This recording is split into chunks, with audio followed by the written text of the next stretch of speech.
Hello friends, কেমন আছো সবাই? ভালো আছো নিশ্চয়ই? আমিও ভালো আছি। তো দেখো, আজকে আবার নতুন একটা ভিডিও নিয়ে চলে এলাম তোমাদের কাছে।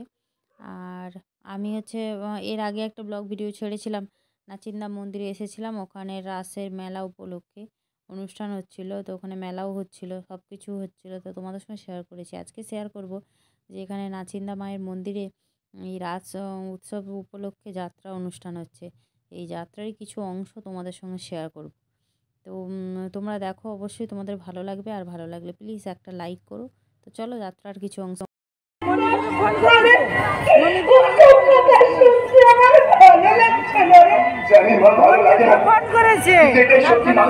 পরিবর্তন আর মৃত্যু যে কোনো মুহূর্তে আসতে পারে, এই মানুষকে সবসময় সবসময় প্রস্তুত থাকতে হয়। মা, আমি কিছু ভুল বললাম? যা বলেছিস একদম ঠিক কথা বলেছিস। আমি শুধু তোকে অবাক নিশ্চয় দেখছি আর ভাবছি যে কি সুন্দর করে তুই কথা বলতে পারিস। ছোটবেলায় তুমি আমাদের পুরুষ কবিতা মনে করো, বিদেশ ঘুরে মা থেকে যাচ্ছি অনেক দূরে, তুমি যাচ্ছ পালকিতে না চড়ে, দরজা দুটো এইটুকু ভাগ করে আমি যাচ্ছি রানা ঘোড়ার পরে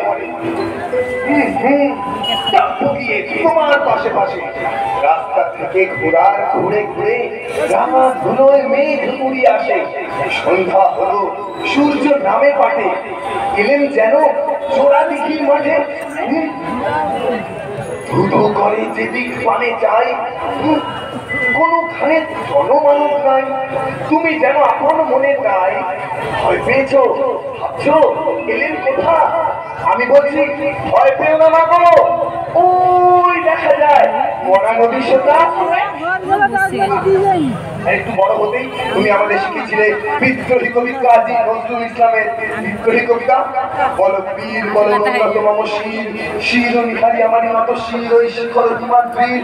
বলো বীর বলো মহাবিশ্বের মহাকাশ পারি, চন্দ্র সূর্য গ্রহ তারাতারি, গোলক দুলক গোলক ভেদিয়া খোদার আসন আর সোছে দিয়া উঠিয়াছে বিশ্বয় বিশ্ব বিধাত্রী। মমন ললাটে রুদ্র ভগবান চলে রাজ রাজনীতিকা তীব্র জয়শ্রী। বলো বীর আমি চির উন্নত শির। তোমার শিক্ষিত আজ আমাদের মুখে বেরোচ্ছে। হ্যাঁ মা, হ্যাঁ আমি দাদা বুঝি, মায়ের মন বুঝি। মায়ের মন সব কিছু সহ্য করতে পারে, কিন্তু সন্তানের কষ্ট সহ্য করতে পারে। আর শুধু তুমি কেন বলো, এই সমাজের সব মাই এক, সন্তানের সুখে সুখী আর সন্তানের দুঃখে দুঃখী। মা, সেই ছেলেবেলা থেকে তুমি আমাদের বলে পিঠে করে মানুষ করেছো, নিজের হাতে খাইয়েছো, পড়াশোনা শিখেছো, গোটা পুরো জগতের সঙ্গে আমাদের পরিচিত করেছো। সেই তুমি আমাদের জন্য কাটবে না তো কে কাটবে? মা, তবে এই কথাও ঠিক মা, জেনে রাখো। শোন দাদা, এই জগতে মরে বেঁচে থাকাচ্ছে মেরে মরা। তুমি চিন্তা করো না, তোমার আশীর্বাদ আমার মাথার উপর আছে না, আমার ভালো কিছু একটা হবে। দেখো ওই মুখার্জি ইন্ডাস্ট্রিতেই আমার চাকরি হবে। আরেকটা কথা মা, আমার আরেকটা কথা রাখবে, দেখবে আমার খুব ভালো হবে। বলো না রাখবে? তোর কেন ছোট, আমাদের দুই ভাইয়ের কথা বল। আরে দেখি মা আগে কথাটা রাখে কিনা, তারপর না হয় দুই ভাই মিলে ভাগ করে নেবো। বল বল না কি তোদের কথা, যে কথা রাখলে আমার দুই ছেলেরই ভালো হবে।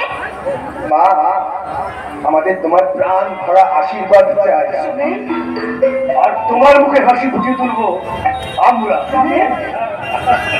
আশীর্বাদ আমার সব সময় তোদের মাথায় আছে। তবু তবু এই মন্দিরে যখন এসেছিস, নে দেখি আগে মাকে শ্রদ্ধা ভরে প্রণাম করে নে, তারপরে দেখ দেখ না তোদের মায়ের মুখের হাসি। ভালোবাসায় থেকে রাখে অনেক জলাশয়েও বুকে জড়িয়ে রাখে, ভালোবাসা থেকে রাখে অনেক জলাশয়েও বুকে জড়িয়ে রাখে,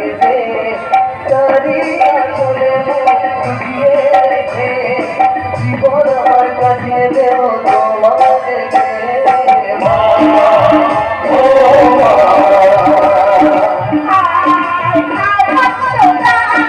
ও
জীবন আমার কাটিয়ে দেব তোমার রেখে ও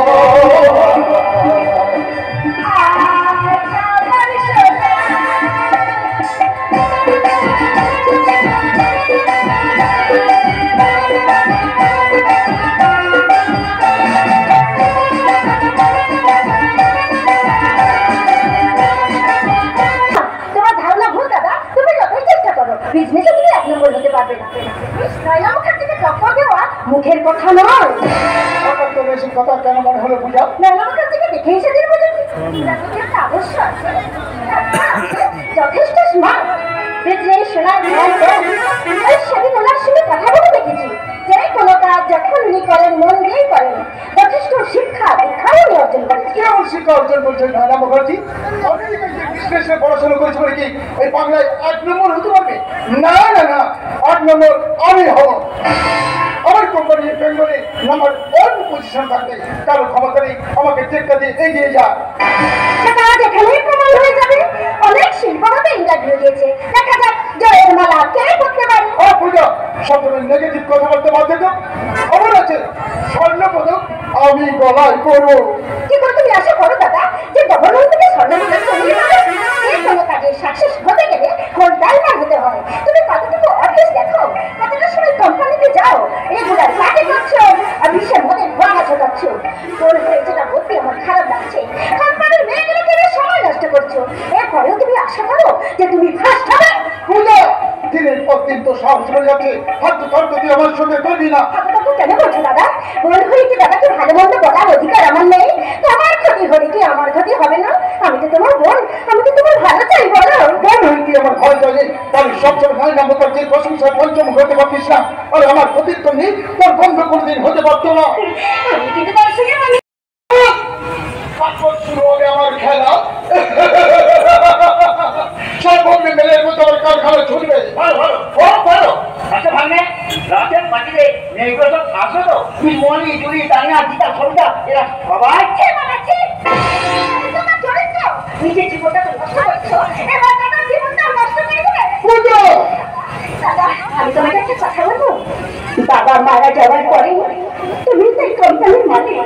তুমি যদি মানুষের সঙ্গে এরকম চলাফেরা করো, এরকম ব্যবহার করো, তাহলে কোম্পানিটা চলবে কি করে? আমি তোমার কাছে অনুরোধ করে বলছি, মামার মধ্যে চলে। কোম্পানির ভবিষ্যৎ, তোমার নিজের ভবিষ্যৎ তুমি নষ্ট করে দিও না।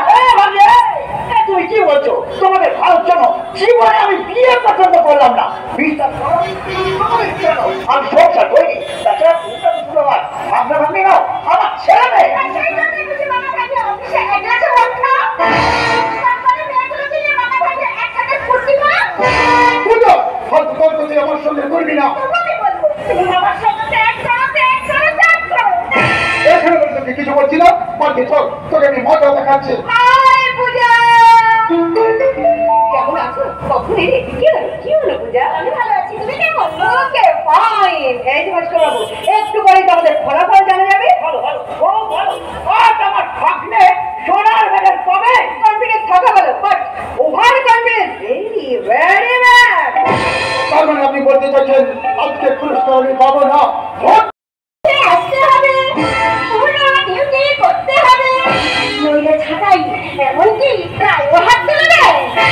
তারপরে অধিকার করেছে নয়না মুখার্জি। ভাই বলে পুরস্কার নিতে খুব তাড়াতাড়ি চলে এসেছো দেখছি। ভালো ভালো, খুব ভালো। আমার ভাগ্নে বাংলার বুকে 1 নম্বর বিজনেসম্যান, মানে 1 নম্বর শিল্পপতির পুরস্কার পাবে। তা ভাগ্নে আমার সঙ্গে বন্ধুত্ব করেছে, তুমি না ঠিক কাজের জায়গায় সে বন্ধুত্ব রাখে না। ওর জন্য অফিসের সমস্ত